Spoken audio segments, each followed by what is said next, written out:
flying for fun. This is going to be what aircraft ownership is all about, starting with the trip from Florida up to Virginia.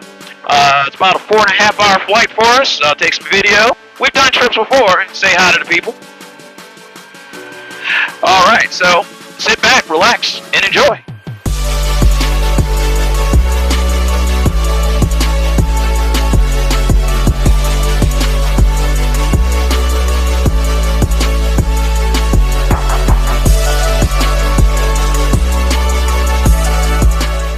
All right, we're up at our cruising altitude of 8,500 feet right now. Doing about 133 knots, which is roughly about close to about 150 miles an hour.